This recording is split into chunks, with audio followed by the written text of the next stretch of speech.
to the screen here. Today we're going to be talking about mental imagery. But before we start, any questions?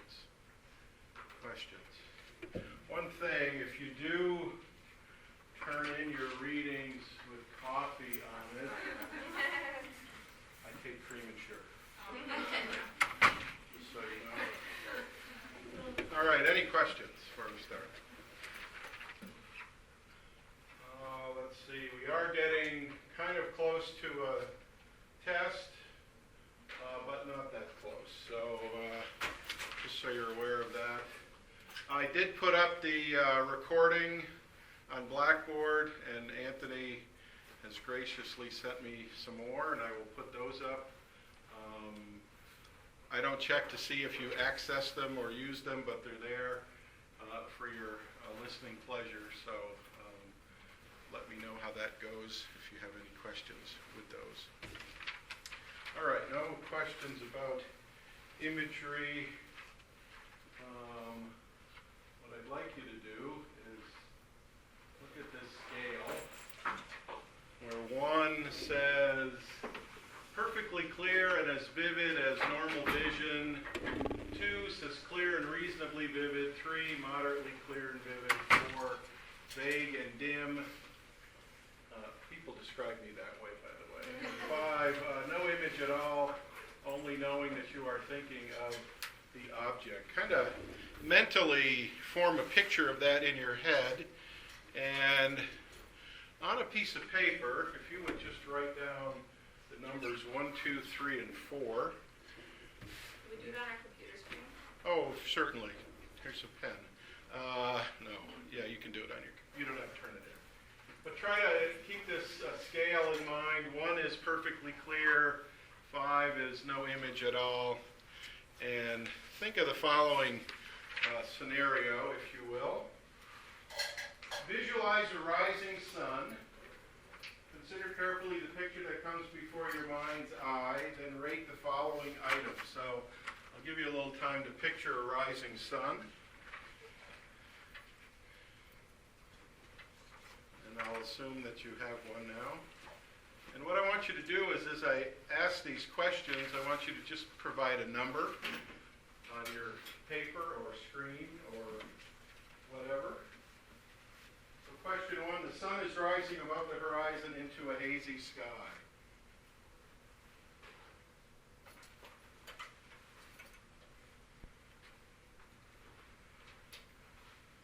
Question 2, the sun clears and surrounds the sun.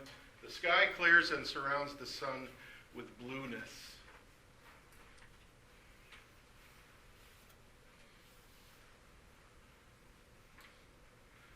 Three, clouds. A storm blows up with flashes of lightning.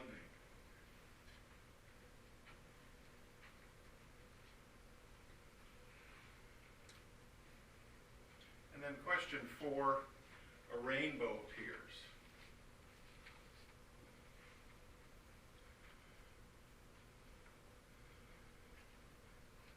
Okay, now go back to question 1. As the sun is rising above the horizon into a hazy sky, you are supposed to visualize a rising sun.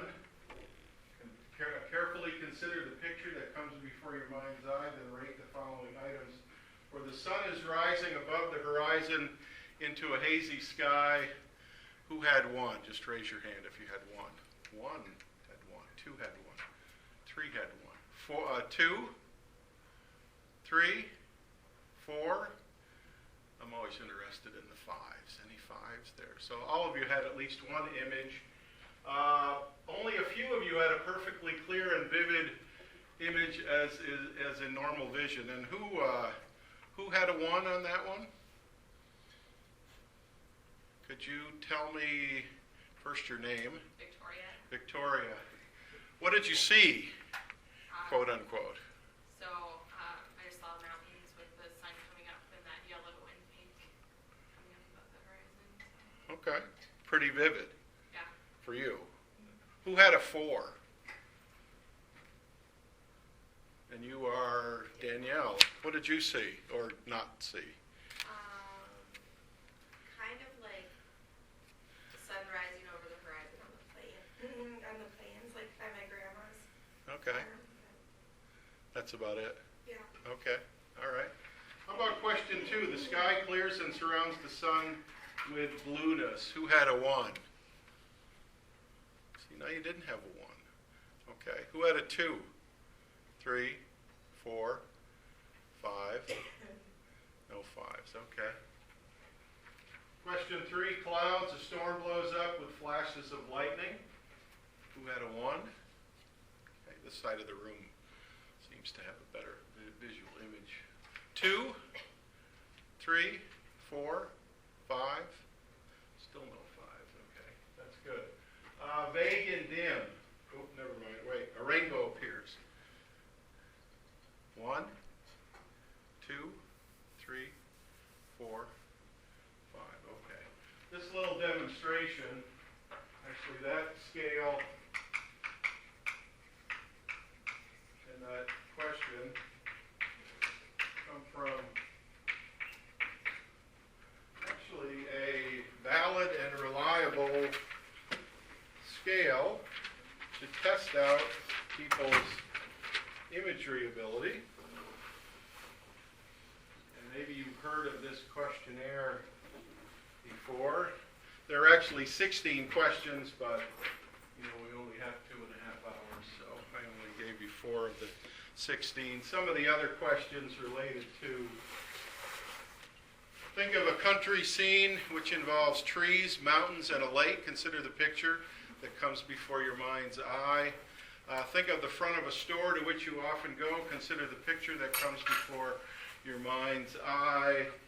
And then think of some relative or friend whom you frequently see, and consider carefully the picture that comes before your mind's eye. Now, we didn't ask those other scenarios, but we probably get very similar kinds of information.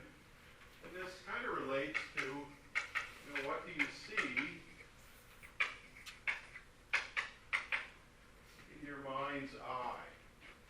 Now, you may think this to be a trivial kind of question, and you might say, well,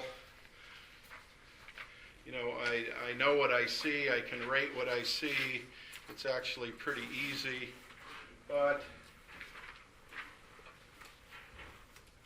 on here, if you will, and again, you can write on a piece of paper on the screen, what's the real penny up here? Take your time, don't pull out pennies from heaven or elsewhere. Just try to figure out what's the correct penny. How many of you know what a penny is before? I got to make sure you're all okay. Good. You've been exposed to pennies for, in some cases, decades. You probably have some pennies on you, like I do. But what's the real penny?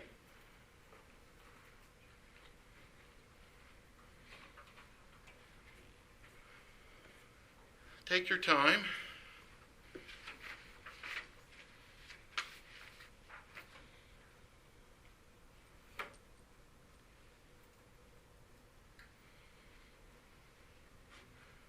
Let's see.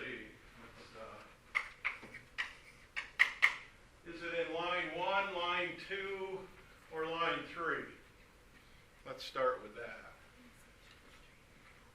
Who says the top line? Raise your hand. Oh, very good. Who says line 2? Oh, even better. Who says line, nobody's going to raise their hand now. Who says line 3? I'll try it anyway. I saw kind of a sneaky hand go up, maybe one. All right, line 2, we've all determined it's in line 2. Position 1, 2, 3, 4, or 5, or F, G, H, I, or J. How many say F? Okay. G, H, couple H's, I, 2 more I's, J. I didn't see everybody's hand go up. Okay. Well, you're correct in that it's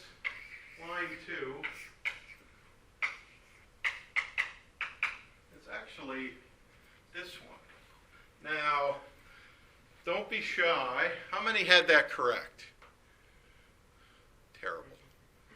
Terrible, terrible, terrible. What does that tell us about your mind's eye? Anybody?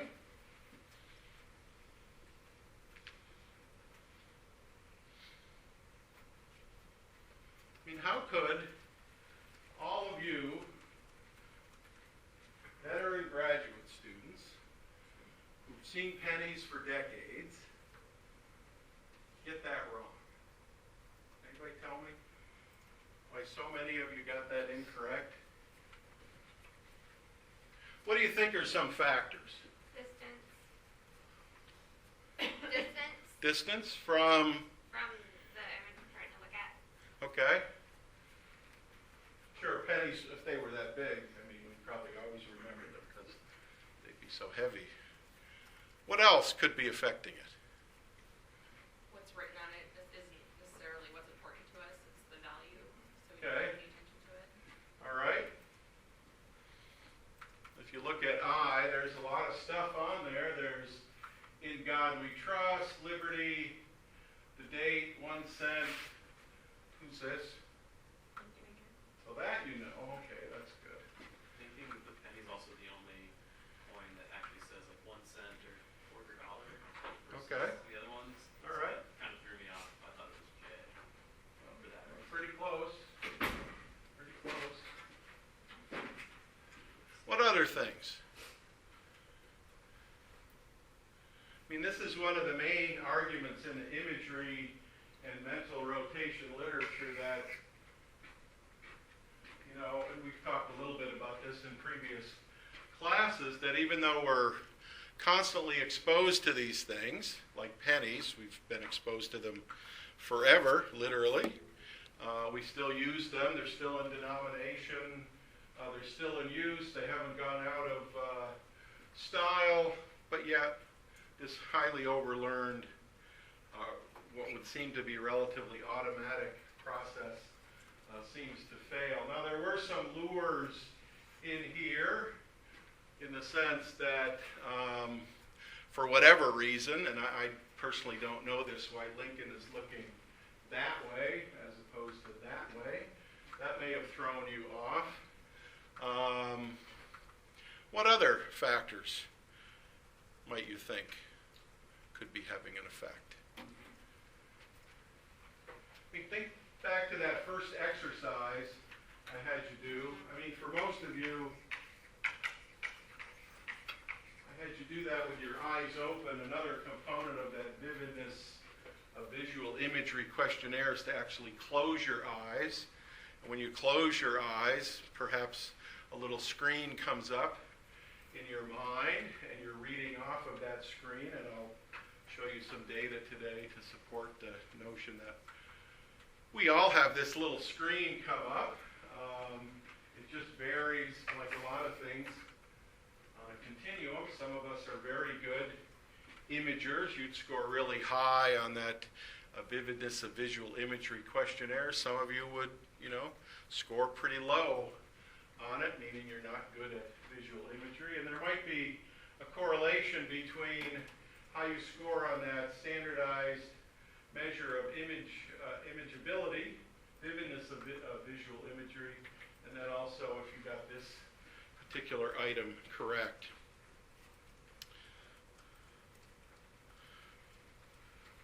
Now you might say, well, the penny, it's only one stimulus. What about these two perhaps more common items? On the dime, anybody know who's on the dime? Roosevelt? Anybody else?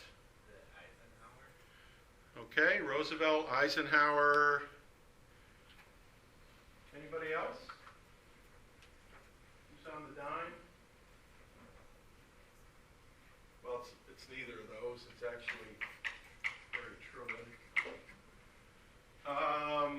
Boy, it's terrible. Which way is Truman looking? Anybody? And you got a 50-50 shot.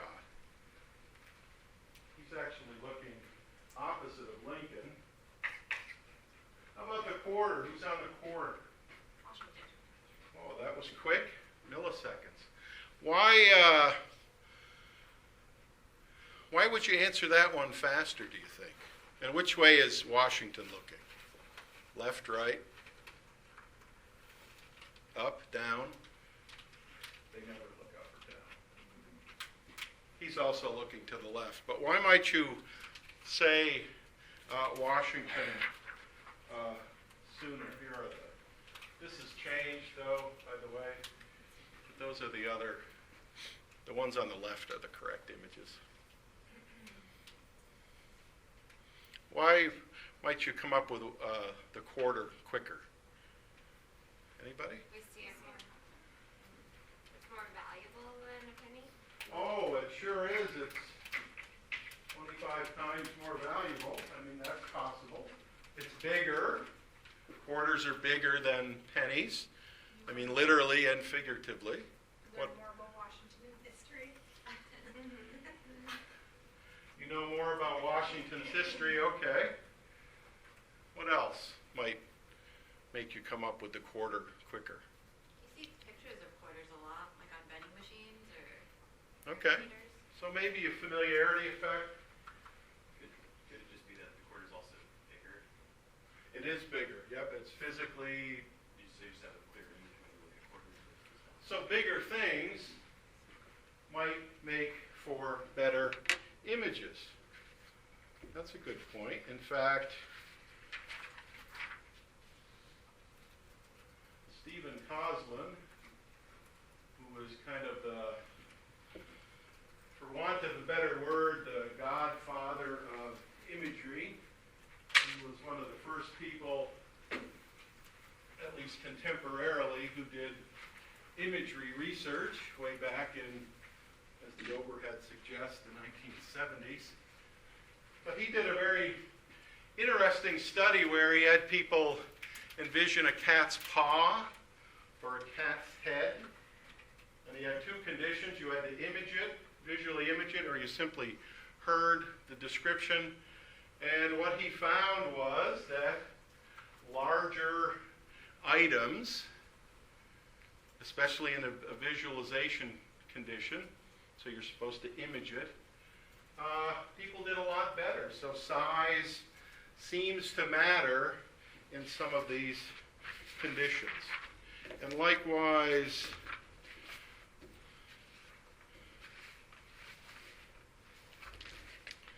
let's see.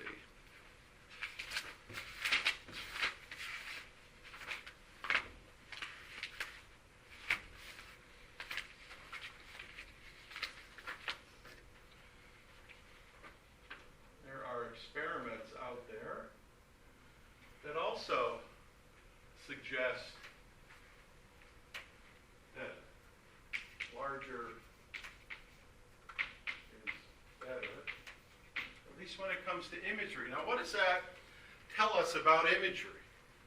And in this experiment, they gave subjects these pairs of animals, and they simply asked them to make a decision, yes or no, large or small, and the conditions where there was a greater size difference, so image a cow next to a rat, or a rat next to a cow, or image a flea next to a bee.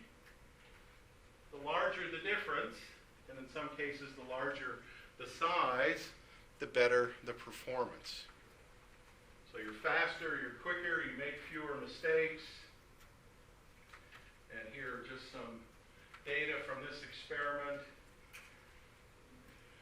Why is larger better in imagery? And what does that tell us about not only mental imagery, but also what does it tell us about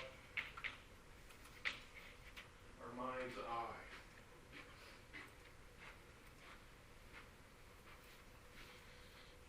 Anybody? I mean, Martha Farah, who is actually on two of the papers for this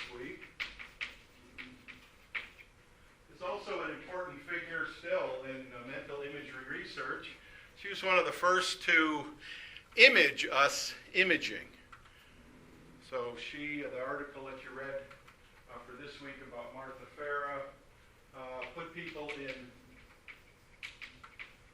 imaging devices to see what the mind is doing when it is engaged in an imaging task.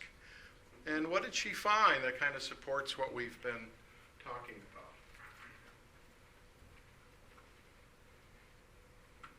Anybody?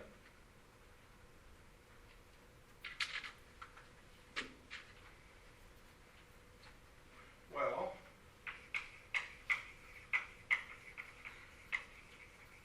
this real-world correspondence, meaning in the real world, at least where I'm from, cows are bigger than rats. Maybe New York City is a little exception there. But in most parts of the country, cows are physically bigger than rats. So we know that to be true.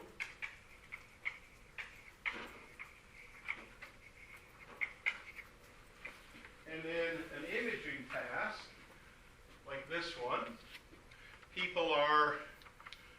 the people's performance is better when the difference between the two images is greater as compared to that second column where, these should be a little more difficult: an ant and a bee, a moth and a flea, a frog and a rat, a flea and a roach. Those are a little bit harder. They take more time to read off of your mental image. Well, what did Farah find? Well, she found pretty much a one-to-one correspondence in the brain for what people do when they manipulate images. In other words, in a real-world perceptual task,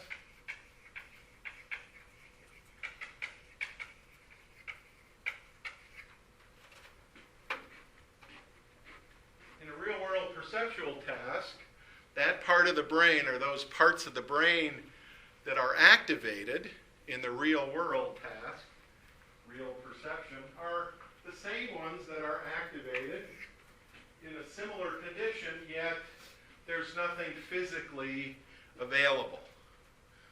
So what did Farah do in her study? She had people in the PET scanner imagine items, or she had people manipulate items. And in each case, the results were very similar. There's pretty much, not perfect, but pretty much a one-to-one correspondence between what's in the real world and what we imagine in our heads.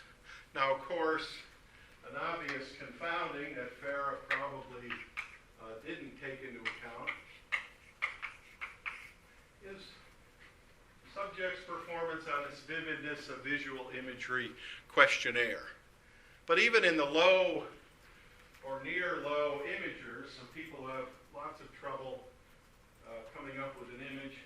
There's still pretty much a one-to-one correspondence. Now, we know, or we should know, that we can't tell our blood where to go in our brain. We don't have those powers.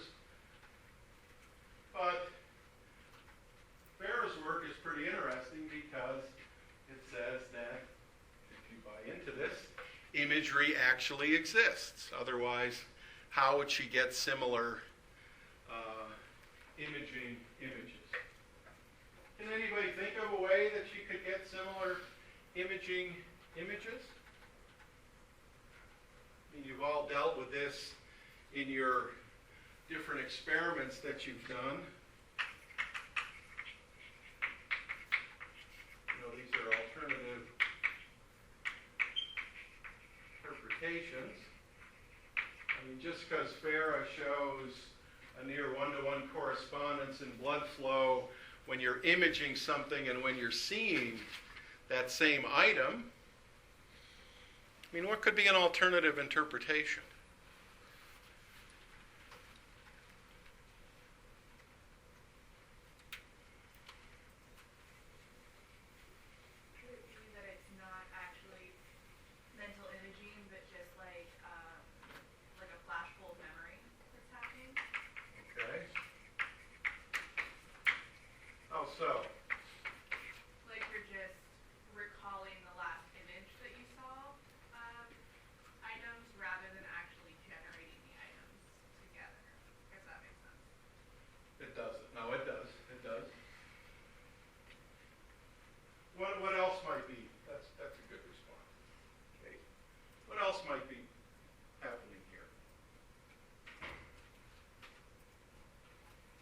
I mean, what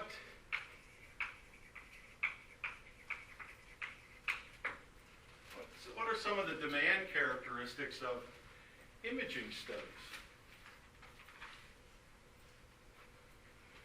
Or put another way, what might be some of the biases that we bring to an experiment in imaging? I mean, we've already kind of shown one.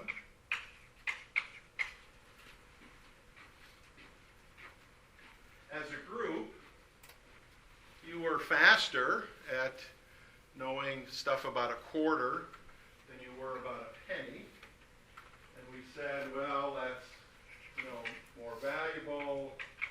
There's a size difference. Pennies are obsolete, perhaps. So familiarity might be a potential alternative interpretation. What else could be an alternative interpretation? And kind of what we're aiming for here is to say that imagery doesn't exist. It's just, like Polition says, a series of propositions that we construct in our head. So there are no pictures.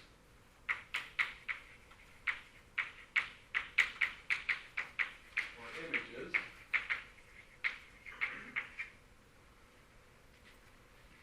So what could be some alternative interpretations? How could you alternatively interpret Ferris data, for example? If you're just going off of whatever the prototype or schema is for the animal, rather than actually imagining it. Perhaps. I mean, rats come in all shapes and sizes for the most part. There's little bitty rats and there's, big cat-like rats out there. So maybe a prototype.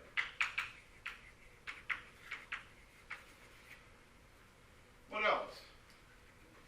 I mean, how many of you actually think you have imagery ability? Beth is the only one that's thought deeply about this. So the rest of you should have all sorts of alternative interpretations. I don't have imagery ability, you say to yourself. So how do I make these kinds of decisions? How do I know that a cow is bigger than a rat?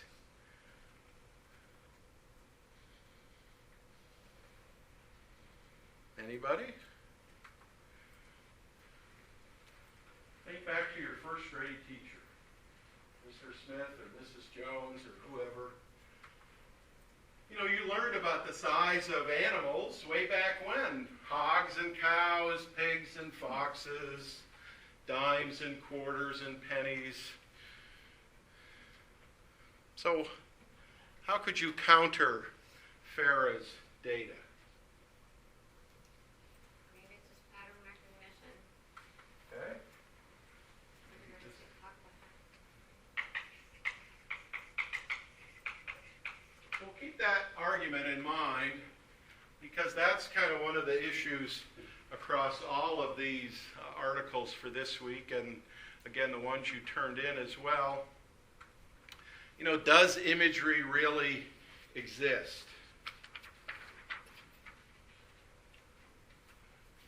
When you do close your eyes and image a tranquil beach with a nice warm sun and the wind blowing in your face, you can almost feel like you're actually there. But what could be the alternative to that? How else would you come up with that idea? So does your mind's eye come up with a detailed picture? I mean, at some level, when I ask you what's bigger, a cow or a flea, how do you make that decision? Unless you've been thinking about cows and fleas as you were coming to class today. Maybe you saw a cow outside somewhere. How are you able to make that decision?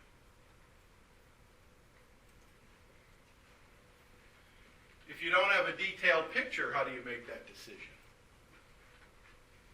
I mean, that's the Polition argument. Polition is a theorist from the 1970s who said, we don't have pictures in our head. That's strange and bizarre. All we have are a series of propositions, like sentences. We string them together, and we come up with an answer to this question: what's bigger, a cow or a flea? Now, you could say, well, we go to semantic memory.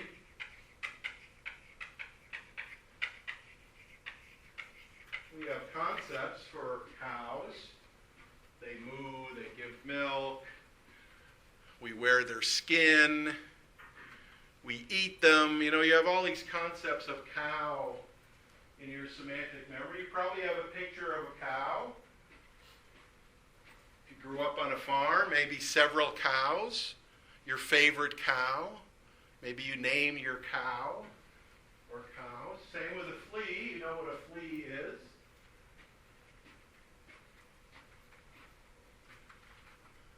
So that's kind of the issue in the imagery literature. Do we come up with a picture? Do we come up with a series of propositions? Do we come up with both? I would imagine those of you who score high on the vividness of visual imagery questionnaire probably do both. Where you supplement your picture with words, or you supplement your words with pictures. That's also related to part of the imagery debate. You've probably heard of dual coding.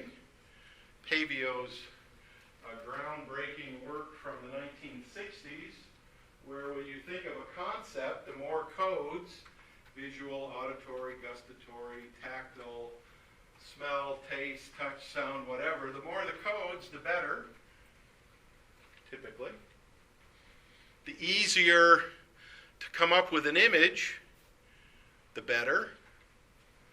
So if I give you a series of so-called concrete words like couch and non-concrete words like justice, you recall more of the concrete words when we equate them on all the variables, the hundreds of variables you need to equate items on. But you get this effect with words, pictures, sounds. It's a pretty enduring effect, this so-called concreteness effect. All it says is the easier and the more detailed an image you are able to come up with, couch, offers some information processing advantage compared to a word or a picture that is not that high up on the imagery scale. Now you might say, well, wait a minute. A flag, an eagle, those are images of justice, a tilting scale, for example. And that's true. Those are some potential images of justice, but in general, the easier it is for you to come up with an image, the faster, the quicker, fewer errors, the better the recall is going to be. Again, the more codes, the better. Likewise, which is better but which is worse? When would be a time where an image is hard to process? If we go back to these word pairs, those ones on the right should be really difficult. Not impossible, but really difficult. I mean, we know in general bees are bigger than fleas, but that's still a very small difference between those two objects. So the fact that researchers show reliable differences in this particular experiment, not a lot of subjects, but still statistically significant differences across the groups. The fact that differences are there at least suggests that images actually exist. The depth, the quality, the level of the image, that's, an individual difference variable.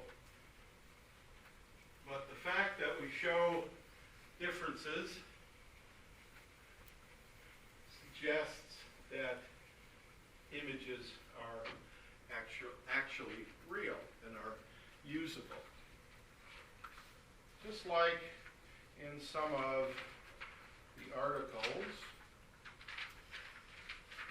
we turned in this week. Again, I can't unfortunately go through all of them.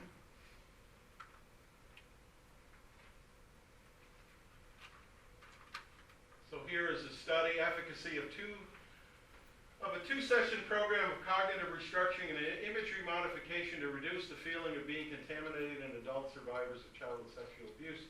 A pilot study, they come to the conclusion that this type of imagery modification seems to work.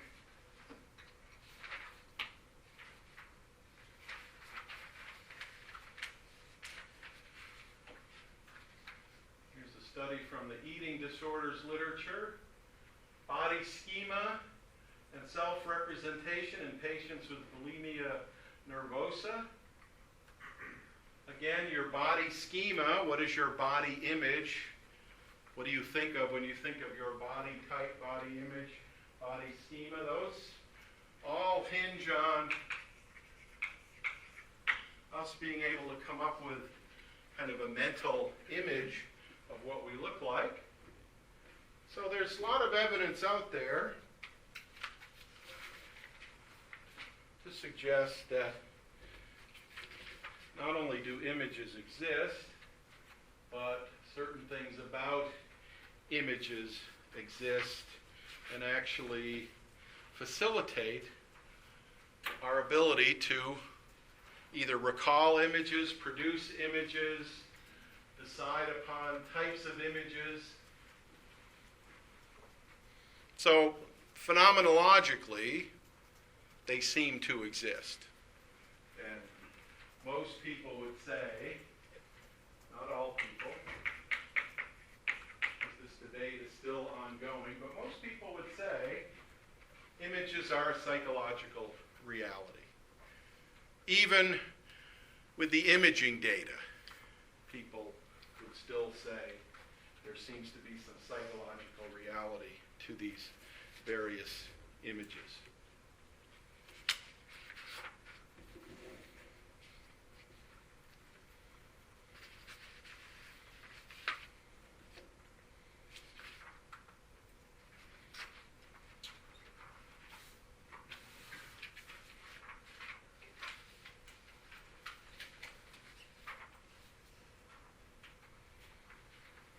So the point is that we have these internal mental representations.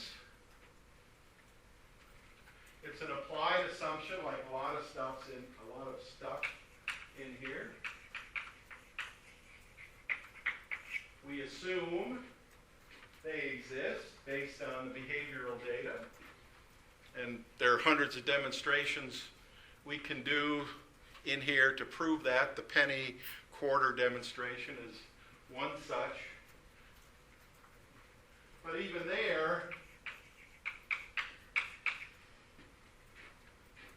that raises an interesting question. Why are highly overlearned images hard to recall? You'd think it'd be the opposite. So we assume they exist. We assume that you can pull up an image relatively easily. If I say don't think of a giraffe, well, it's too late. You've all thought of one. You probably now have an image of a giraffe. Some of your giraffes are looking to the left. Some of your giraffes are looking to the right. I would imagine some of your giraffes are looking directly at you. So, like a lot of things,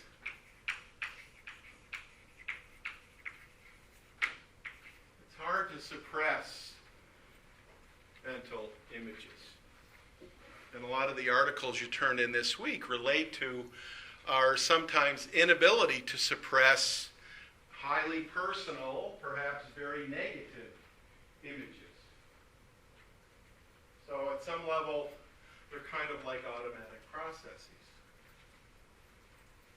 Automatic processes are hard to stop once you start them. A negative or a positive image might be hard to stop once you start generating it.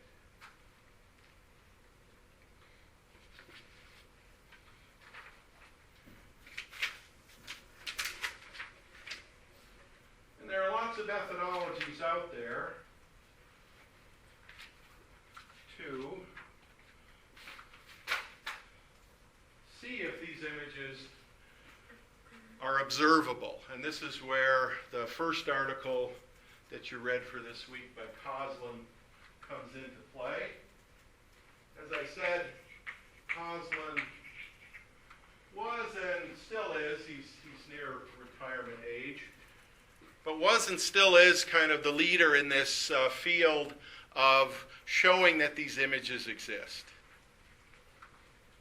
Now, one of the articles we talked about is from the mid-1970s. We all know that's at the very beginnings of the cognitive revolution, where behavioristic interpretations were on the decline and kind of internal mental representations were on the increase. And that's where this debate started of, are images really pictures? Or, as we've shown previously, maybe not a perfect picture. Remember when we did the pattern recognition of caricatures? It took you a while on some, but in virtually all of those cases, you eventually identified the caricature based on some feature or features. So, like a lot of things in cognitive psych, our mental images aren't perfect. And we're concentrating, and your book concentrates mainly on visual images. There are auditory images as well. In fact, one of you submitted a paper for this week that relates to a very common auditory image, a hallucination. But we're going to mainly talk about visual images. Here are some ways to see if imagery actually exists. If I say to you, close your eyes and get up out of your chair and walk to the psych office.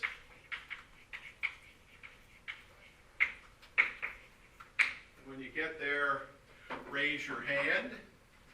I could have all of you do that. I probably wouldn't show too many differences, except maybe the people over on this side of the room, it might take them a little bit longer if we actually have this mental image ability.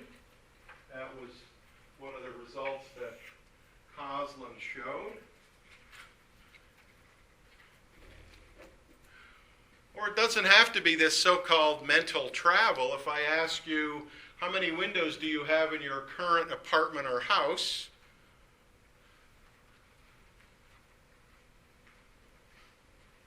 Instead of distance,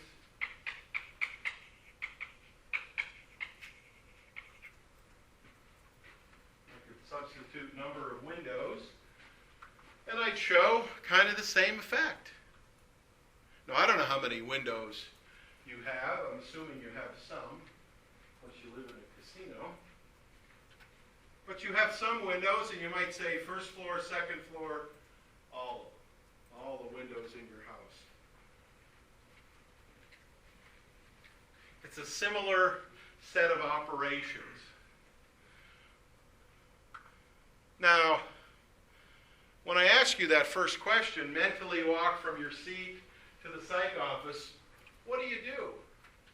I mean, I'm curious what you would do if I had you do that. I mean, you're not physically going there. I mean, do you see yourself getting up? It's kind of like an out-of-body experience or a near-death experience. You see yourself mentally walking to this place. You're going down the stairs. You're going out the nursing building. You're walking to the south toward the psych building. Or maybe you're going to the parking lot, getting in your car, and getting the hell out of here. Something like that. Or that second one. I mean, how do you answer that second question? Because I know that you all this morning when you woke up said, well, Ferraro's going to ask me how many windows. I better count them out. I'll stick them on the fridge in case I forget. You don't do that either. But what do you do in answering this question? I think of the outer rooms in my house. Okay. Go room by room. Do you physically go in there? No, mentally, in my mind's eye. Okay. But I mean, in your mind's eye, do you go in the bathroom and say, okay, 1, in the kitchen, let's see, 2, upper bedroom, 2, basement, 3. I mean, so that necessarily takes time. But what's an alternative interpretation?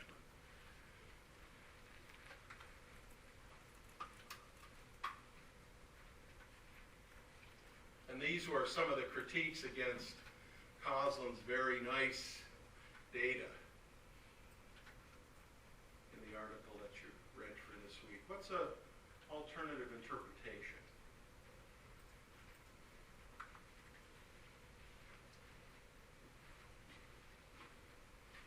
Can you think of any? Just be remembering. Say again? Just remembering. Okay. I mean, there's Coslin's data.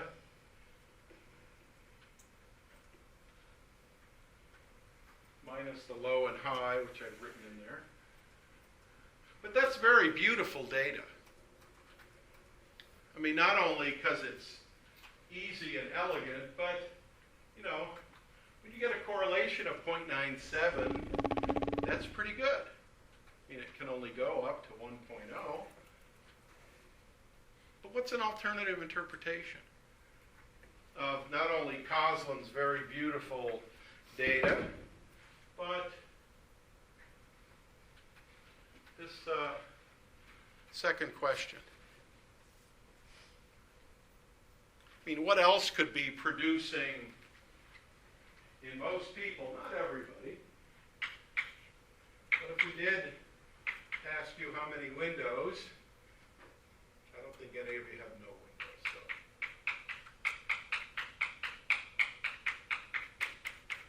You probably get data.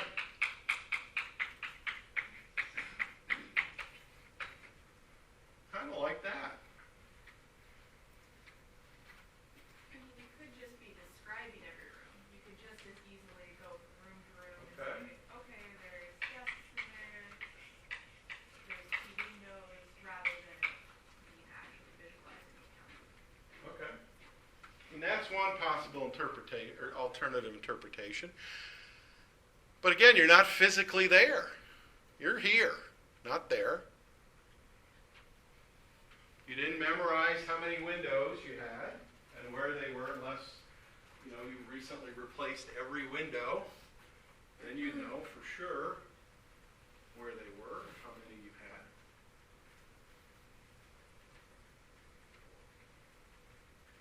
And that's kind of the counter-argument to a lot of this imagery data. We know we have a lot of windows in general, unless we live in a one-window apartment. Well, let's assume you don't. We know we have a lot of them.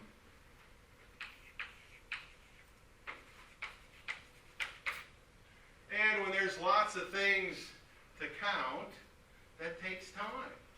So, if I know I have a lot of windows, I'll just wait a few seconds and then say, okay, I'm done. If I know I have a few windows, even though you may have never counted them before, you might simply say, I don't have a lot of windows. I'll just wait a few seconds, and then I'll press the button or I'll make the response.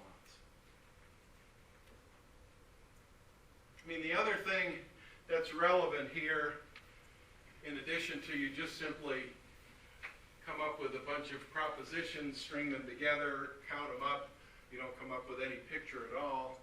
The other possible counter interpretation is an implicit memory interpretation. In other words, we learn stuff implicitly. We don't have to be consciously aware to learn something. And there are loads of tasks, one being mirror tracing, where you look in a mirror and you try to trace out a shape. You're not aware that you're learning something. Here, learning is the speed at which it takes you to trace the mirror. And over trials, 1, 2, 3, 4, your mirror tracing time decreases, meaning you're getting faster. But you're not aware that you're getting faster. And most implicit memory tasks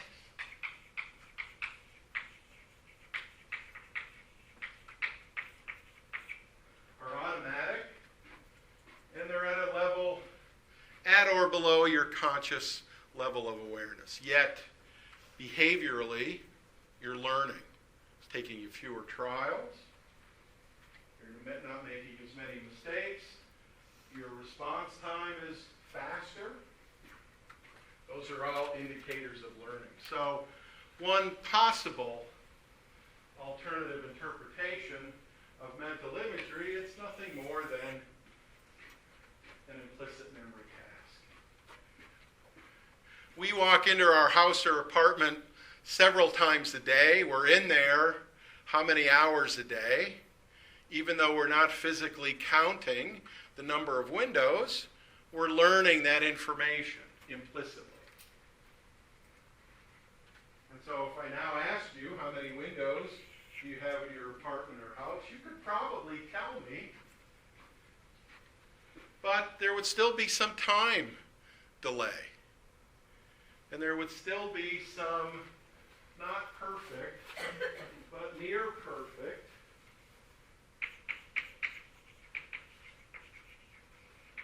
kind of relationship. I doubt that we get something like that, where it's the same response time for 2 windows or 20 windows. So you just have to keep these alternative interpretations in mind. Those articles you submitted this week that dealt with imagery, I imagine when they get to the discussion, that's where you bring in alternative interpretations. What else could be producing this effect?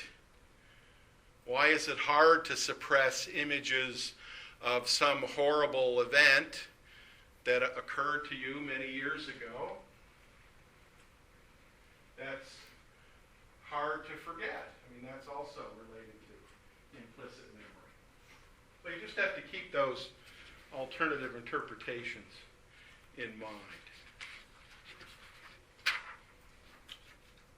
So what we should find, and what we do find typically, is this time travel variable does correlate with the number of items. And what's nice about Coslin's work, although we can show it across a number of different domains, what's nice about Coslin's work is he said, well, let's give subjects a map that they're totally unfamiliar with. I mean, there is no place on this planet that looks like that, which is good. You want to reduce the level of familiarity. You want to ensure that subjects are, not cheating, as it were, that they're not reading off of a more familiar image. But even when you use highly familiar images. Like here's one you should all be familiar with. Again, implicitly, perhaps. When you were little kids, you probably learned where the different states were. You learned what state you lived in. But you get the same effect that Coslin found with very real-world items. Now, he used a fake map to not eliminate, because you can't totally eliminate, the effect of familiarity. And he did have subjects ahead of time, like you do in these kinds of experiments, kind of memorize where these fake items were. And there are several on this map. Wherever there's an X, you can't really see them too well here. Here's an X, here's an X, here's an X, here. You know, he had to memorize that to a certain criterion. 85, 95%, whatever it was. Then he took it away, and then he gave all possible combinations. But we could show this effect. We get it a little smaller. Now here's a picture of Grand Forks. Could do the same thing. Here's UND. I could list off different locations, vary the distance between them, literally and figuratively, and then ask you to respond. So, is the School for the Blind closer to UND than Columbia Mall? Yes or no? We'd show an advantage, or you would show an advantage for the ones that are closer compared to the ones that are further away. We can make it even more specific. Here's a map of UND. And now I could ask you, and this is a highly overlearned bit of information for all of you where different campus locations are. So what's closer to the site building, which is right about here, the Ralph or the Chester Fritz Auditorium? Again, we would show these differences that Coslin showed. So even when you get a very unfamiliar image that becomes familiar over time, you get similar kinds of results. Now, these images you come up with are also dependent on your personal bias. Here is, this was an Australian student, was told to draw a map from his or her perspective of what the world looks like. So there's Australia, and it's kind of a reverse of what perhaps our interpretation might be. So your own personal bias also has some impact here. Here's Canada, the U.S., South America, Europe, Africa. I don't know what that is. But it's a lot of these images and how you read off of them relate to your own personal bias as well. So what did Coslin show? Well, Coslin showed some of the nicest data out there. I mean, he's already shown 2 years previously that size matters. And even with these alternative interpretations, the fact that he showed a size effect in images suggests that that's what we read off of in our mind's eye, or we read off the alternative as we read off a series of propositions, or we know that in 99% of the cases a cat's head is bigger than a cat's paw. I mean, there are probably no instances where a cat's paw is bigger than a cat's head. Nonetheless, Coslin et al. Wanted to see if these, not only that size is a relevant variable here, but do these images retain spatial information? So we know that South Dakota is right below North Dakota, obviously. Do we retain that spatial information now when we have to engage in tasks that relate to map reading, judging distance, judging time and space relationships? So, as you've probably read, Coslin gave subjects this map, had them learn the different locations to a certain criteria. Then he tested on all possible combinations of the 6 or 7 locations he had in the map. And again, he was concerned with the distance a person travels. So this is the visual images preserve metrics, spatial information, evidence from studies of image scanning. And here is that very beautiful data. Shorter the distance, here measured in centimeters, the faster the response. Now you might say, since you're all good cognitive psychologists in training, as it were, that 1.1 seconds, geez, that's an eternity. These aren't blind subjects. I mean, they can see, but what the heck is going on that it's taken them a whole second to make that decision? That's also kind of intriguing to me, anyway, because you have to come up with the image. You show the image, you memorize it, now we take it away, and now we ask you,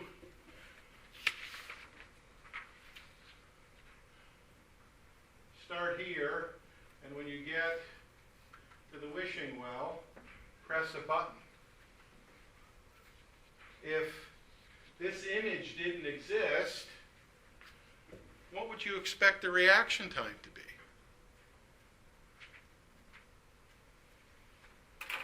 Even when it's very close, nearby. So, once again, show you the fake map, you memorize it to criterion, I take it away. Now I say, you're at the wishing well, when you get to the tiki hut, press the button. That's the shortest, well, that's the shortest. The tree to the pond is the shortest distance, 2 centimeters. Why is it taking a mind-boggling 1.1 seconds? Remember, 1.1 seconds is 1100 milliseconds.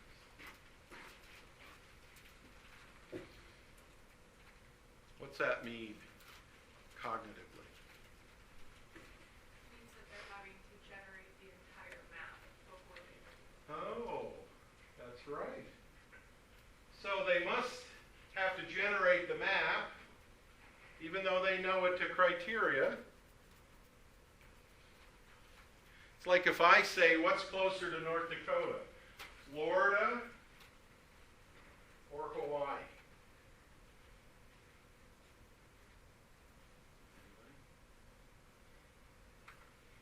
You come up with your map. There's Alaska, there's Hawaii, there's North Dakota. That's a terrible map, but you get it. I mean, it looks kind of like the U.S. It takes you time to generate that map. Oops.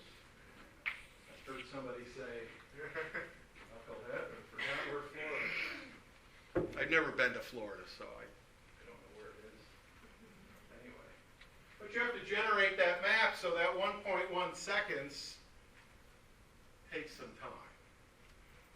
Encode, compare, decide, respond.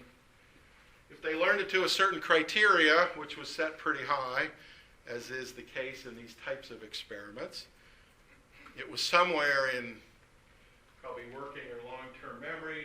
They recall it, then they start to generate these responses. But you'll notice too, there are kind of some breaks in the data. Here's kind of an interesting break right around 6 centimeters. In other words, those items are all kind of clumped together at right around 1.1 seconds, then we jump up a little bit higher, then a little bit higher. So perhaps, when they looked at this map, one possible strategy might be to break the map up into chunks. We all know about chunking from Miller's paper in 1956. 7 plus or minus 2 items. But then as we get farther away, that is, the farther we have to travel, imagine you getting out of your seats, going to the psych department now, get out of your seat and go to Archives Coffee House. There's a little bit more distance there. We would expect that that would be shown in your response time, if this interpretation is correct. And then as we get out further, so now a whole 18 centimeter difference, that's probably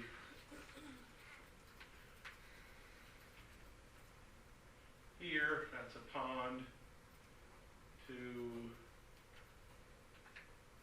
the other pond, or whatever that is. That's probably the greatest distance covered on the map.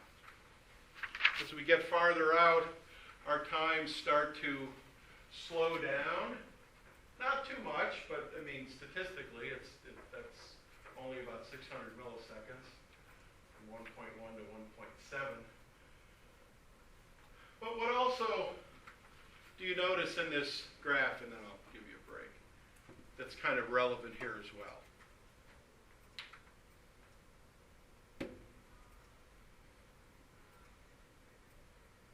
Anybody? It doesn't take a trained eye to find this. It's right in front of your eyes. But what do you notice about this graph that's reminiscent of what we do in the real world? And not merely reading off of an image we just learned. That kind of further supports Coslin's work. It's similar to one-to-one.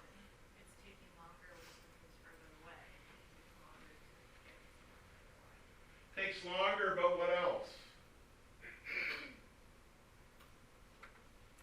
Notice how down here, the points kind of really hug the line. Oh, there's more variability. Okay, you notice out here, they're not so chummy anymore. They don't hug each other as much. They're much farther apart. So the greater the distance, the greater the response time, but so too, the greater the variability. So there's a little bit more variability, not just because they're slower, because you can be slower and have similar variabilities. That's not always a one-to-one relationship, but we see this also in behavior when we're examining something in the real world, something we physically have in front of us, not an image we're reading off of our mind's eye. So that also, to some extent, supports the idea that A, imagery exists, B, we call up this image we've just learned, in this case, this fake map, and those different points on it, and we read off of that map in making these decisions, and the greater the distance, not only the longer the time, but the more variable the time. Now, some might say, here's the greatest distance. For some reason, that's the most variable distance. It could be there's more items interfering, because now to get from here to here or here to here, you have to go by these items, or if it's here to there, you have to physically go through these items. So it could be kind of an interference effect that we've talked about previously. But regardless of the interpretation, and the fact that that's r equals 0.97, which accounts for nearly all the variance, suggests that those are the processes we're engaging in. Further suggesting that, maybe imagery actually exists. It's not just a set of propositions, or maybe it could be, but that data suggests that we're pulling up this map, we're reading off of it, we're translating that into a response, and we're coming up with a decision. All right, take a break, folks. It's a little past the time we normally take a break, and then we'll talk some more about mental. Relatively, I think it's either 3 or 4 page article. Also nicely shows some evidence that mental rotation, and this is a little different than mental imagery, so we're kind of switching gears, as it were, from creating an image. So think of a giraffe, please, and now have your giraffe start running. Is it running to the left, to the right, towards you, away from you, in a zigzag pattern? So now we look at, the fact that if images exist, and we all think they do, what happens when we try to add some movement or rotation to these images? Do they also show similar kinds of effects?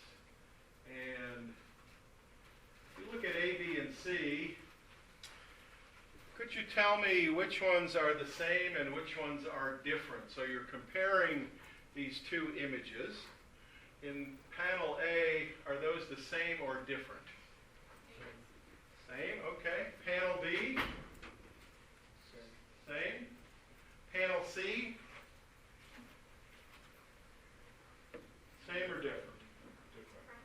Different, okay. The real answers, and you often see these on tests of intelligence. You often see spatial relations type tests or problems on tests of mental ability. Same, and different. And now the question becomes, how do you know that?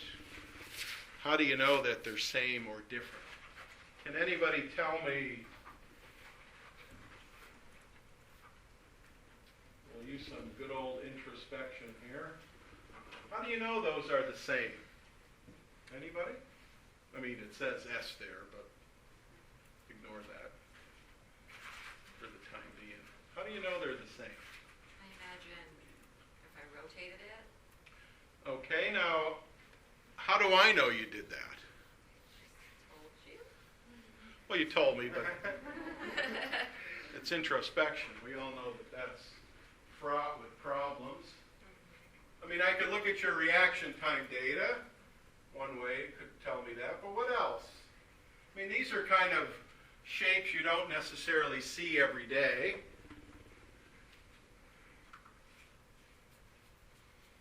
I mean, how do you know, like in panel B, that those are the same? I mean, do you rotate this one, or do you rotate this one, or do you rotate them both until, like on the slot machine, then they stop and you make a response?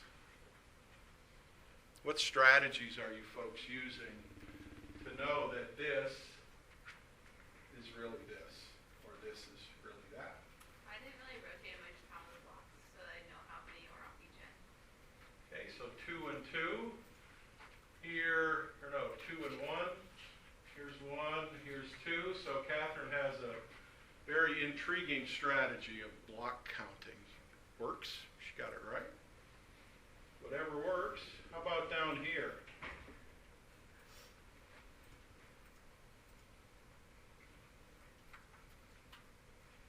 How do you know those are different? What pops out? You can count blocks again if you want, but counting blocks would probably not work, because here's a block, and here's a block. So there's 1 block on the bottom, there's 2 blocks on the top, so counting blocks might not work this time. Because if that's true, Catherine would have said same for this one, but she probably wouldn't say same. So what strategy might you invoke on panel C? Would you rotate the panel or the circle on the left? That top part, those 3 blocks at the top are facing forward rather than facing back. Okay. Now which way are you rotating? Mid-bagel, that's great. I'm on a roll today. Spilling coffee. I'll bring a bib in the next time. So how do you know you're rotating it? Mental imagery. Okay, very good answer. Perfect answer. Give that person $1. Well, what's happening in your head? I mean, are you actually seeing these things rotate, or are you feeling them rotate, or are you just kind of saying, well, same or different, that's 50-50, I'll give it the good old college try and say same or different. And, I mean, how do you know what's happening? Is there a little smoke coming out of your ears? On the bottom one, it's presumably harder than the top two. I mean, one way we know, again, is if we look at our reaction time, we'll show a huge effect of whether they're the same or different. And what does that tell you?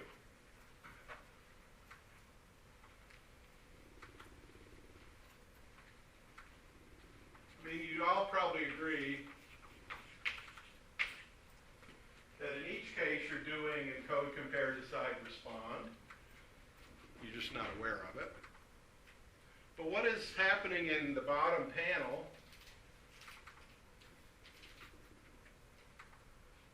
that's adding just a little bit more time to your response? Is it encoding, comparing, deciding, or responding?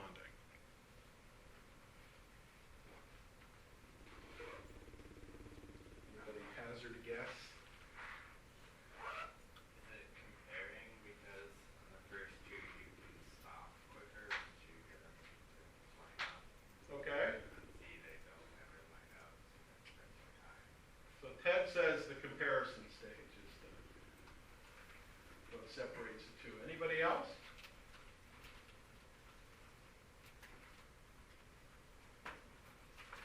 Anybody?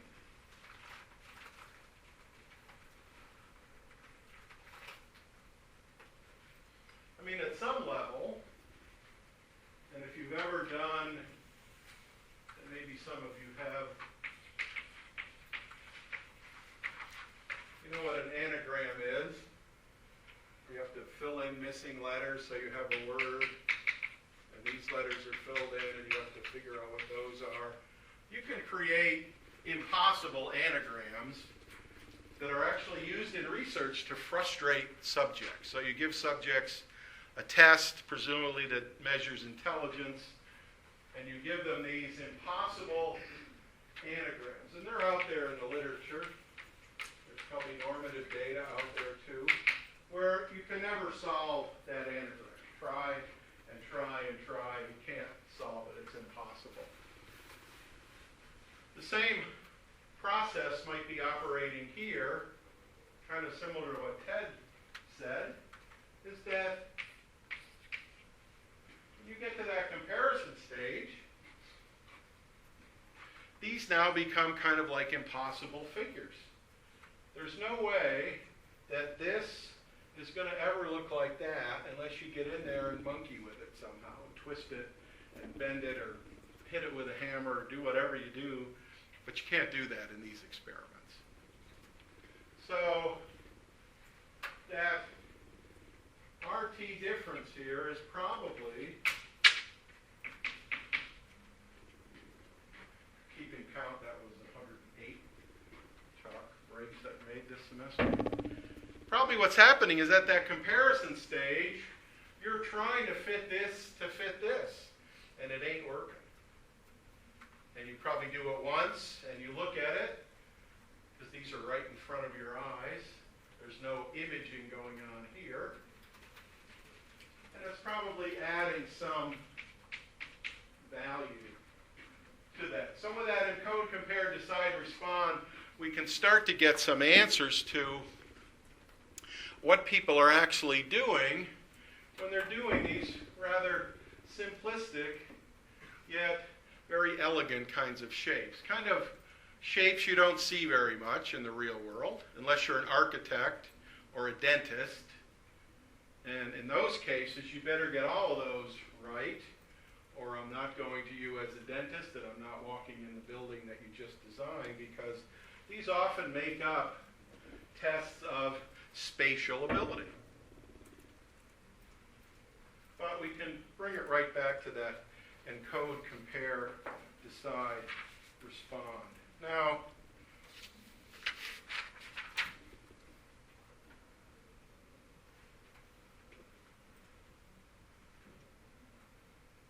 what's also kind of intriguing about these results, there are the stimuli, or an example of the stimuli. Here are the data in picture plane, which is two-dimensional, and now in the depth plane, so now we add a third dimension, give it some depth. What do we show? Or more accurately, what don't we show?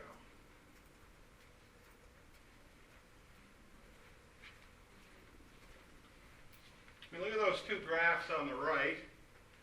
Here's the angle of rotation.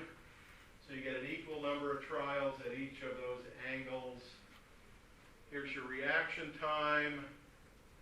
Again, you'll notice here, as in Coslin, and you know this because when you fit a best line through a set of points, where it crosses the y-axis is the response time. So the earliest response, when the pairs are identical, so zero orientation, same on each side, still takes you about a second. What else do you notice that's kind of intriguing in this picture on the right?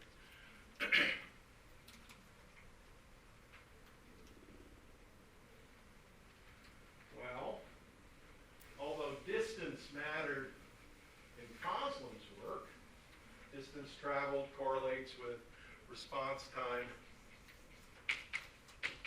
Depth doesn't matter. Now, wouldn't you think, again, being all good cognitive psychologists, that if I showed you a three-dimensional object, the real world, versus a two-dimensional object, that there'd be some advantage for it in the real world? So I show you this and have you rotate this, or I give you a picture of this and have you rotate that. You'd think there'd be an advantage for three dimensions, because that's how most of our world comes to us, unless you close one eye and now you have just two dimensions. But Shepard and Metzler showed no such effect of dimension. 2D is virtually identical to 3D in many, many respects. I mean, these numbers, you thought Coslin's data was pretty.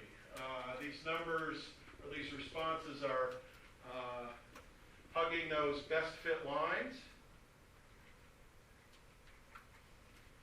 So those correlations are even better than Coslin's. But what also do you notice that is a hallmark, not of imagery, but of mental rotation?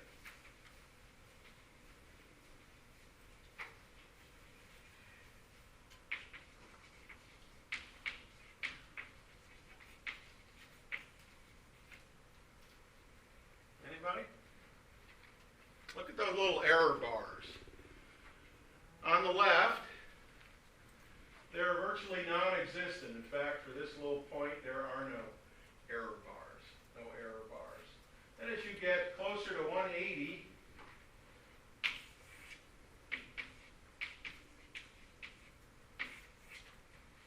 in this kind of a mirror image. In other words, if I extended this out to 210, 240, 270, just flip it over, you get that kind of upside down V shape.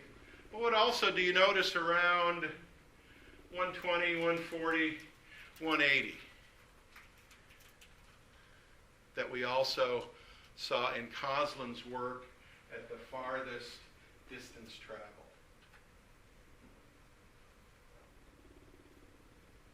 Anybody? Well, we see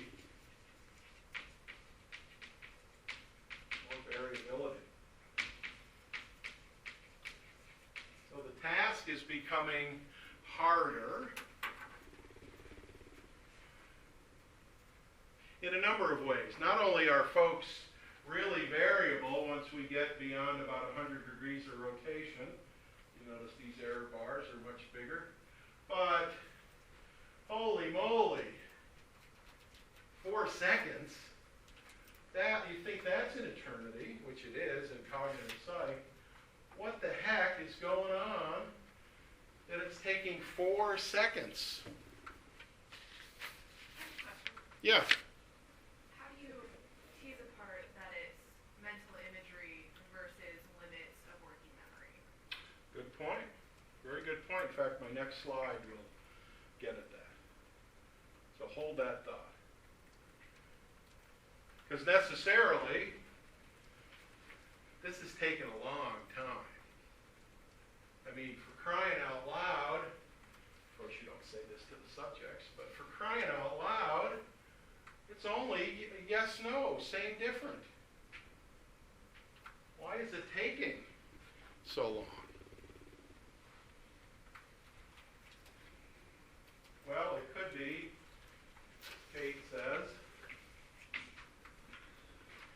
a working memory issue.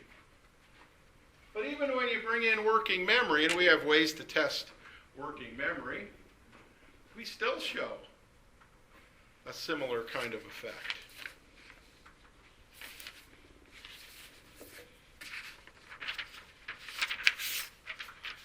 In fact,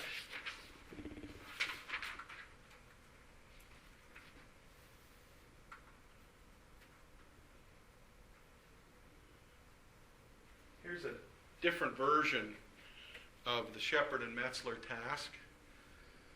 Now your task is to say same or different if the arrows touch each other. So panel 1, same or different? Or yes or no, the arrows will touch each other. You're probably saying, what the hell is that? This is called mental paper folding. Mental paper folding is where you start with a cube. This is a cube. And that darkened circle is either the top or the bottom. It doesn't really matter. Or a side of the cube. Now you have to fold that cube up mentally. And you have to tell me, do those arrows now touch each other? How about panel 2? That's easy. Panel 3? No. Easy. 1?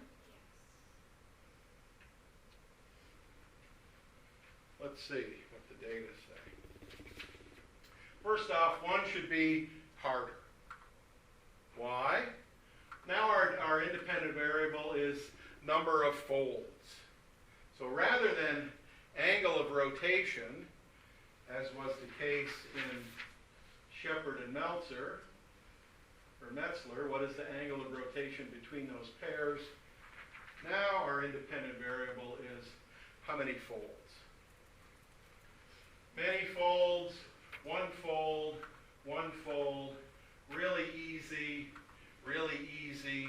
This should actually be a little easier than this, maybe. Depends. Much more difficult.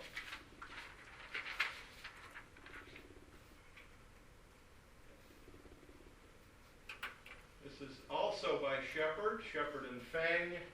1972. Number of folds. Response time. Holy cow. 10 seconds. Do you have a brain injury? What's going on now? 10 seconds? Wow. Jeez. We're not even down in the prime area of reaction time. And again, no folds, or even one fold, is right there, and that's taking 3 seconds. What the heck is going on? Anybody care to speculate? What's going on?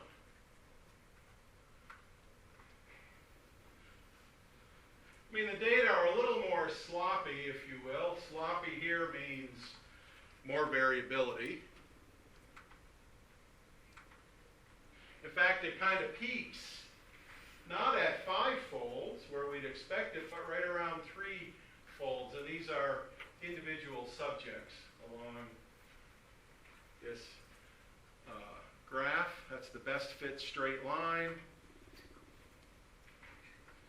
Even the one subject here, they're still highly variable. But once we get here, and there, the variability increases dramatically. All the way up to 10 seconds.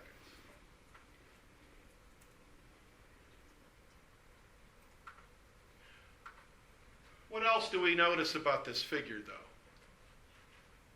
If we boil it down to the basics, that we also kind of show here. I don't know if I can get them on the same picture.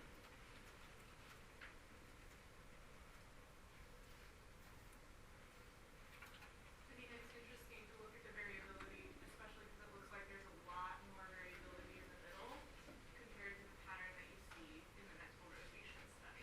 Yeah, here it's tremendous variability. Now, you could say, well, I don't do much paper folding anymore. I've retired from my paper folding career. But still, that's an easily learned task. Again, you're not manipulating it. It's not in your hands. You're not, like the Rubik's Cube or some such similar object. You're mentally doing this. So you're calling up an image. Now you're mentally folding these things, hoping that those two arrows eventually touch each other. But we notice several common elements that we see time and time again in the mental rotation literature. And that is, upside down seems to be the most difficult. So for example, if I said, okay, I'd like you to read that top paragraph. That's pretty demanding because instead of reading left to right, now you're reading right to left, or you're turning it over and reading that. You can learn to do that. Studies done by a guy by the name of Paul Kohlers way back in the 1970s trained subjects to read upside down text. And they learned it relatively quickly because, our information processing system is very flexible. That's not an end-all experiment. We can learn to do that. But what else do we notice in these 3 pictures?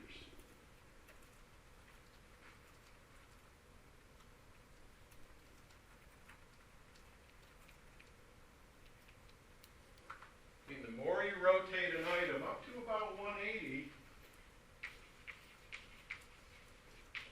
the harder the decision becomes. You could do this with words. I've done studies where I've rotated the words that people have to identify, and I preceded them with a prime, so they might get doctor, nurse, or they might get doctor. I'm not gonna be able to do this. Doctor, nurse. Now I've turned nurse upside down, or I put it at any of these different angles of rotation. Upside down is the hardest, but if I give you a little advanced information,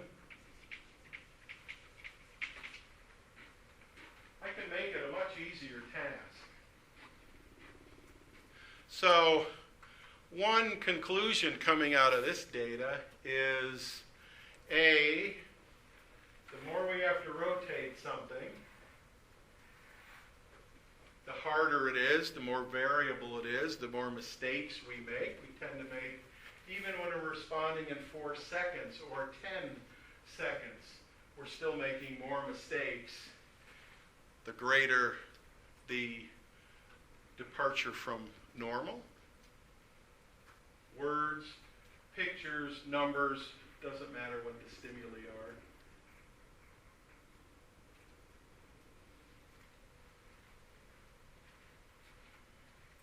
But you can also reduce that variability almost to nothing.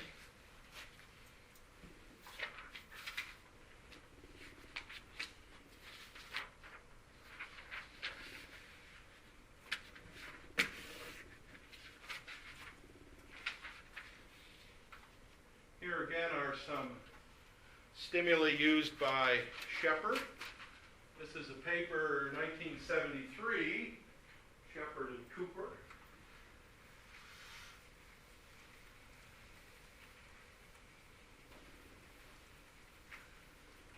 Where they gave subjects real simple items, letters from the alphabet. And these are all college students, so we knew that they knew their letters from the alphabet. And we gave them in varying orientations here. Shepard and Cooper rotated them in increments of 60 degrees.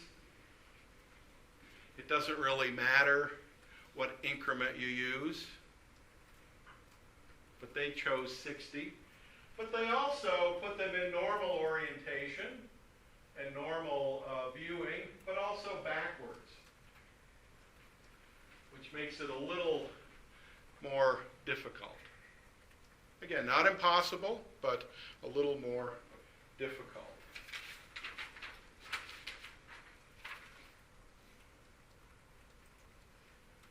And here's what we find. Orientation on the x-axis. Now, much better response times. Thank God.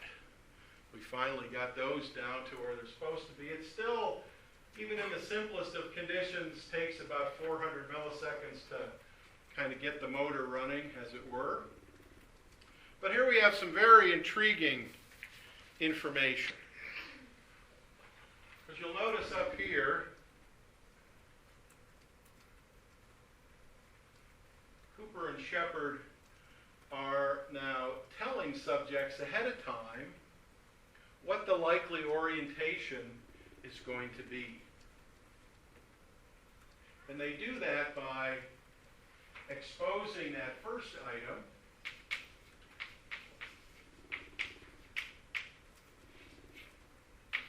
there's the first item, there's the second item. They expose that first item for a number of different milliseconds. So you get the first item, then you get the second item, simple as pie. So there's some time manipulation in between.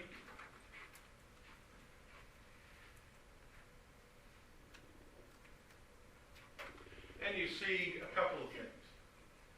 Again, if you just go up to 180, this side is basically the mirror image of that side, which is what we would expect. But more importantly, the more Shepard and Cooper put that first item up there for, so no information, 100 millisecond exposure, 400 milliseconds, 700 milliseconds, 1,000 milliseconds. So again, they're manipulating the duration, the exposure duration of that first element. What do you see? Well, you see a couple of things. You see slope differences. So what's often done here, now you can get a measure of the speed at which we rotate things. That's kind of a neat metric, because we know how many degrees of orientation these things are going through in time and space. And now we can measure the slopes of these lines, which tell us up here, where we get only 100 milliseconds of exposure duration as compared to 1,000 milliseconds of exposure duration, we're showing quite a variable motor speed. That is the speed we're rotating these objects. So not only do we rotate them, as we all phenomenologically think we do, we rotate them at different speeds, which you may or may not be aware of. You probably are, because it's reflected in your pattern of behavior. But now we have a metric of how fast we can rotate an object, a letter, a word, a face, you name it. And now we can get individual slopes. Here they're all letters, obviously, but here we can get individual slopes of how much this advanced information, in this case, how long we leave the first item up before we show the second item, how does that benefit the subject? If it didn't benefit them, these would all look the same. There'd be no changes in our motor speed, our speed of mentally rotating an object in our heads. But here, Cooper and Shepard show some very nice effects, especially when you get down to 1,000 milliseconds. You'll notice this set of points right here is essentially a flat line. That's critical. That says that if you give subjects a second of exposure duration of that first item, they can somehow internally, because it's taking about 400 milliseconds anyway, they can internally generate something, get it ready, and then when that second item comes up, they can make a pretty fast response. Now you will notice when the two items came on at the same time, that'd be the 0 orientation or the 360 orientation. When they didn't change, the rotations weren't different between the two items, like that top row. They responded a little bit faster than at this kind of, call it the danger zone, if you will. When you put something upside down, it takes you longer, typically, to respond, more errors. That's not the slowest point here. Actually, that's slower, but these are all essentially the same. But you still show that even at 180 degrees, it's still a little bit slower, but boy, that difference is maybe 25 milliseconds. It's probably not a significant difference. So in other words, if you give somebody a second to see something, that can start the encode, compare, decide, response process. Then you show them the second item, they make a decision, and basically a flat line. So you've eliminated all this extra effort by giving them an advanced notice. This is very similar to what we'll eventually talk about in the priming literature. Doctor followed by nurse. Doctor followed by cat. They're all words. They're all familiar to you. But in one instance, the prime is related, which suggests the distance between the items is smaller in semantic memory, versus unrelated items, doctor and cat. They're farther apart in semantic memory as evidenced by response time. Here we see the same thing. But what's nice here also is as you gradually add a little bit more exposure duration from 100 to 400 to 700 to 1,000 milliseconds, you're able to affect the speed or the motor at which you're rotating these objects, such that with enough exposure duration, a whole second, you've eliminated the mental rotation effect. That's pretty neat cognitively, but it also suggests not only do mental images exist, but they're very flexible. We can alter their speed at which we rotate them in our own heads. And again, you get this effect. This is with just block letters. This effect can be done with words, pictures, caricatures, you name the stimulus, numbers, lowercase letters, it really doesn't matter.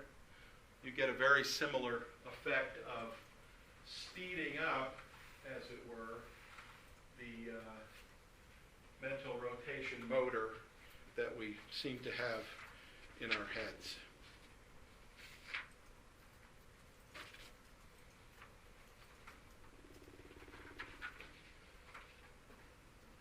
We also see that flexibility in the Fink et al. Article that we read for this week.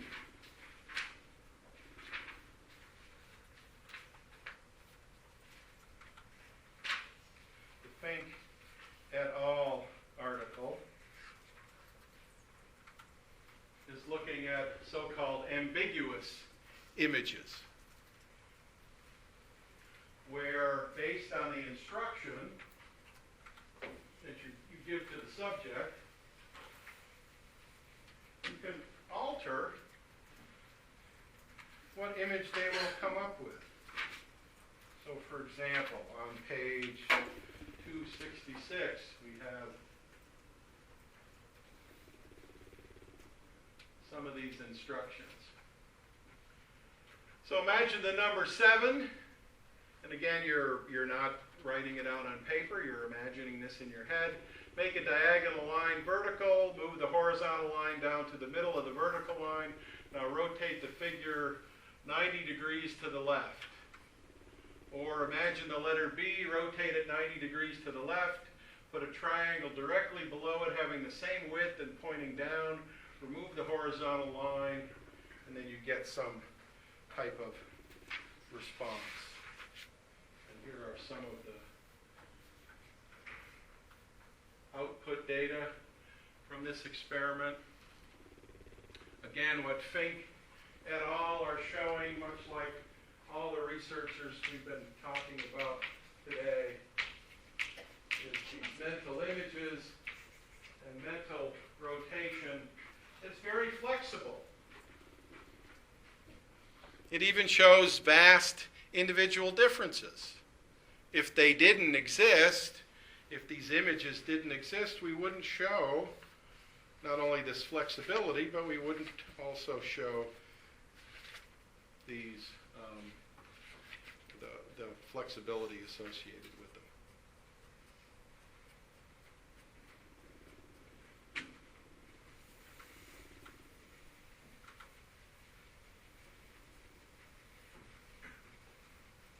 So we seem to have data, depending on how much you buy into all this stuff, that these images not only exist, we can call up an image, we can do lots of things to the image when instructed to do so. We can rotate them, we can speed up or slow down that rotation.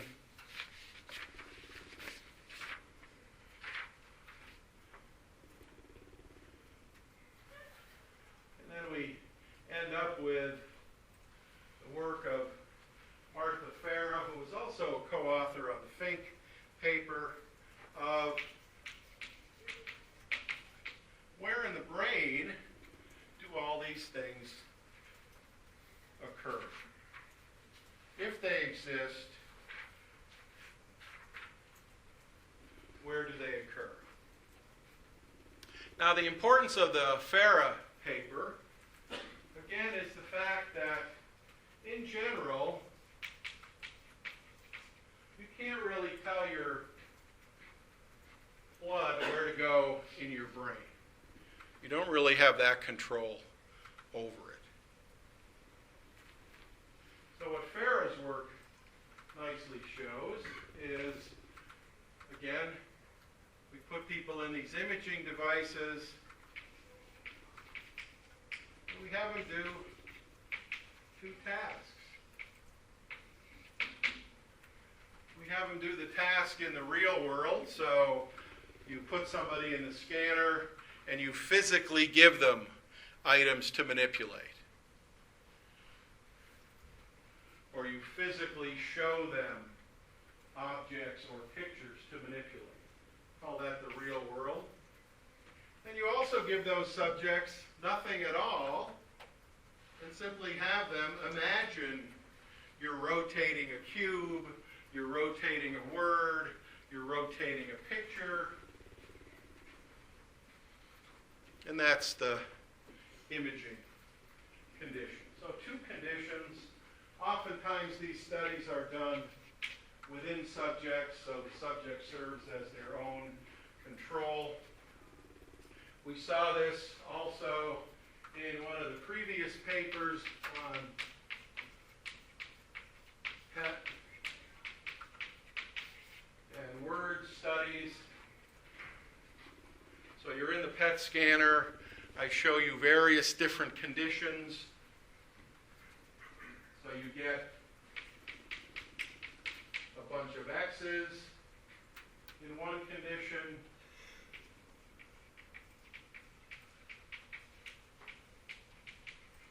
You get words in a passive condition.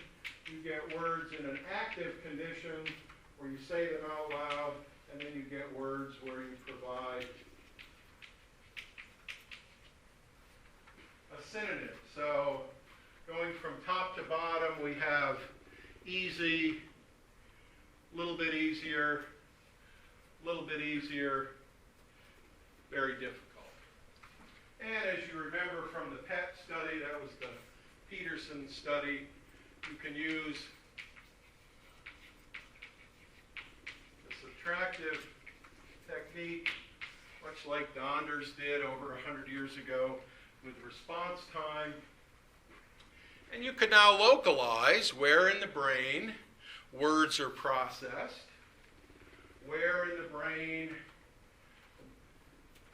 passive items are processed. So we're simply looking at them, we're not doing anything with the words. Where in the brain kind of nonsensical items are stored away. But again, the important point of that PET study with words is where are words localized. Same is true with Farah's study.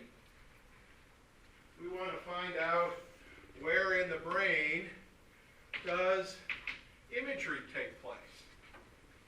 Now, one obvious localization is going to be the occipital lobe, because that's where most of our visual processing takes place. But when you put somebody in the PET scanner and have them do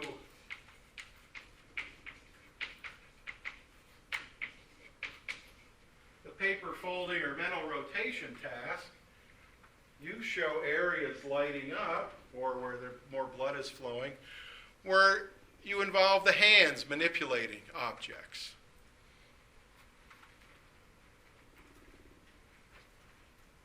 Again, they're not physically doing it. Well, they are in one condition, but in the other condition, they're getting those same stimuli that you've seen today. They make a same different judgment. They make, how many folds does it take before the arrows match up? And what Farah nicely showed is a near perfect one-to-one correspondence between what we do in the physical world, so perception, and also what we do when we're simply imagining doing that effect, or that task, excuse me. Similar areas of the brain light up or are activated, whether or not you're doing it in the real world, you're physically manipulating it, or you're imagining it. She also showed some hemisphere differences, somewhat similar to what other studies have shown.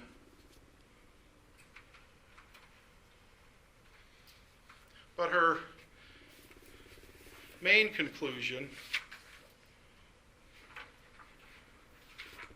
which we can highlight on this overhead, and this kind of also sums up a lot of what we've talked about today as well. I'll make those bigger because then you'll be able to see them better.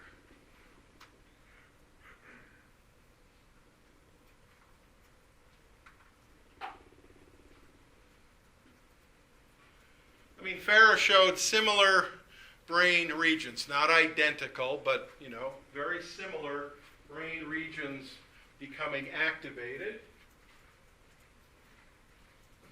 So again, a near one-to-one correspondence.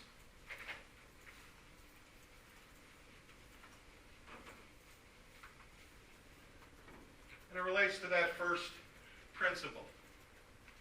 Our mental transformation of images and our mental movement across images corresponds to similar transformations of and movements across physical objects and percepts.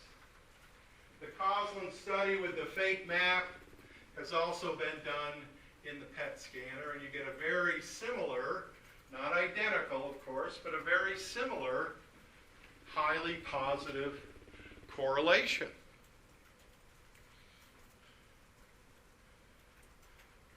So, mental transformation,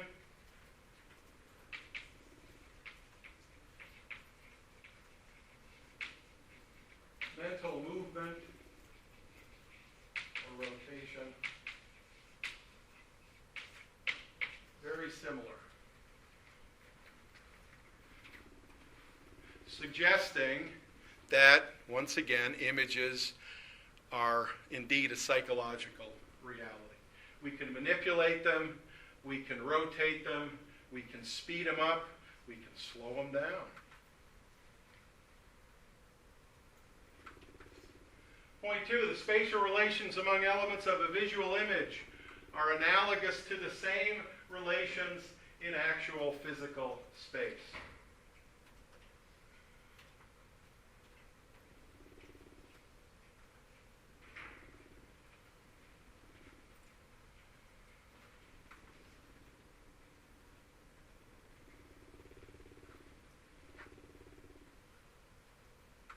Point 3, mental images can be used to generate information that was not explicitly stored at encoding.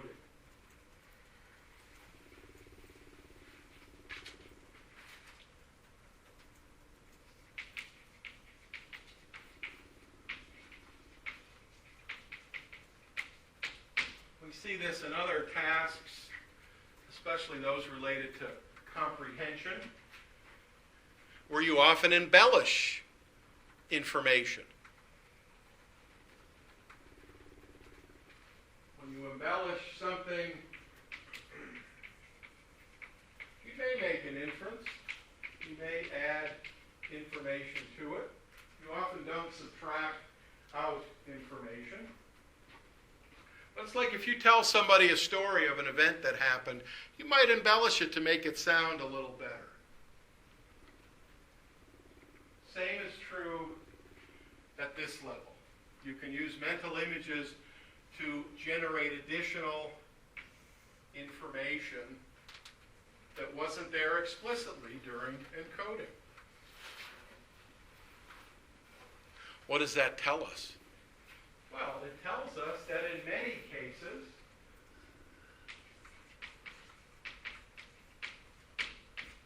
our mental images are very detailed. Now, not all of our images are detailed, but many of our images are very detailed. To the point that we can identify very specific features of these mental images.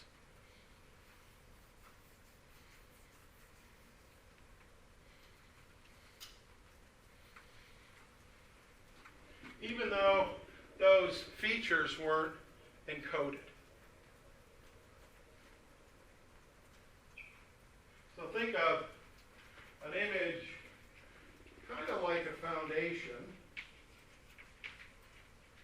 So raw sensory information that we can add to and supplement. So again, don't think of a giraffe, too late. Tell me about your giraffe. What color is it? Is it looking to the left, to the right? Is it running, sitting, standing? You can add information to that image that mimics what happens in the real world.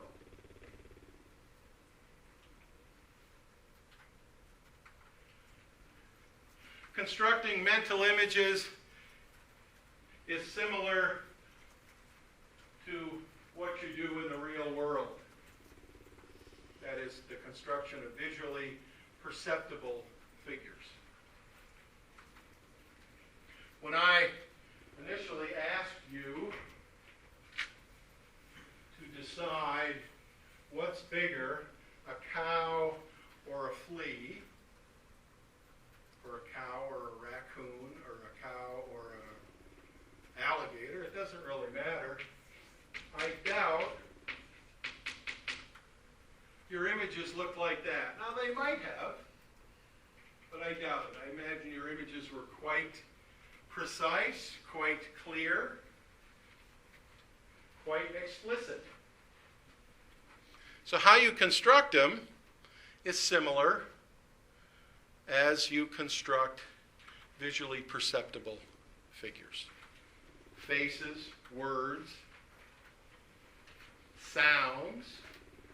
You know, we do have the auditory analog to visual images.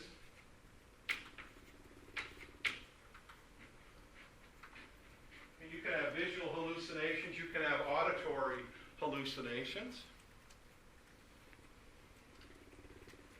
And then the fifth point, visual imagery is functionally equivalent.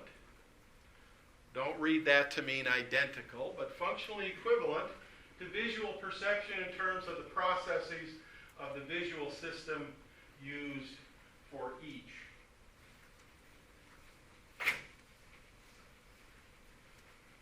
So once again, if you're in the PET scanner, and I say to you, don't think of a giraffe, that's probably what I would say too.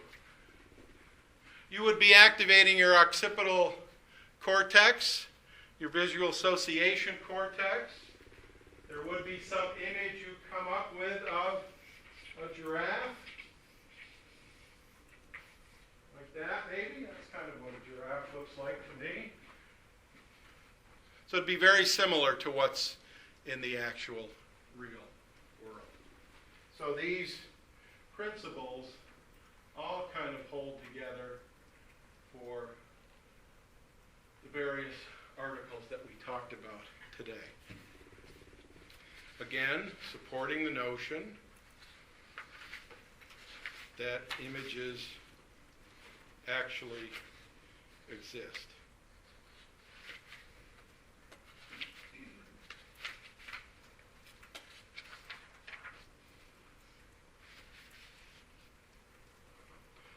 one more bit of information, because even though we've shown some evidence that images are real, not only behaviorally, but neurophysiologically as well, we have to keep in mind there are some limitations.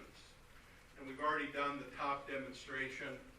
This was a study done by Nickerson and Adams way back in the 1970s. Because that was kind of the height of imagery research. I mean, it's still a very popular topic, as evidenced by the articles you've turned in for this week. But Nickerson and Adams were kind of curious, as we've already seen. If I give you something or ask you about something that should be highly familiar, so a very high familiarity value, a penny, a dime, a nickel, a quarter, it could be a dollar bill, a $5 bill, a $10 bill, it doesn't really matter. And those studies have been done as well. Something that's overlearned from an image perspective, even in that best of the best situation, people still do horribly at this task. As evidence, even amongst you, not everybody got the item correct the first time around. The prediction would have been you should have all gotten it correct, because a penny is an overlearned image. But what Nickerson and Adams tell us is visual memory is very selective, much like a lot of stuff we've talked about this semester. And features kind of rule the day, as it were. Chambers and Riesberg, 1992, did a study where also disconfirming the strong view that mental images exist. They used ambiguous images. And again, when you get an ambiguous image, you have at least two interpretations. People in that study had trouble reinterpreting a mental image because they would maintain only the more important features of the image.